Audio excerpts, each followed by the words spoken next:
Hey guys, అందరూ ఎలా ఉన్నారు? నేనైతే చాలా బాగున్నాను. ఈరోజు మనం రేస్ గుర్రం రిలీజ్కి అయితే వెళ్దామా? నాతో రండి.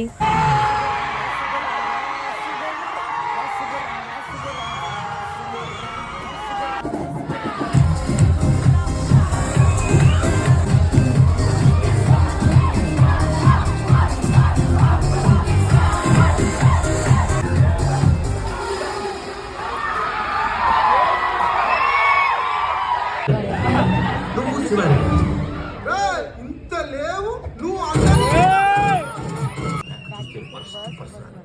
వీడు స్పెషల్ ఆఫీసర్ ఏంట్రా? నాకు బుద్ధి కావాలి.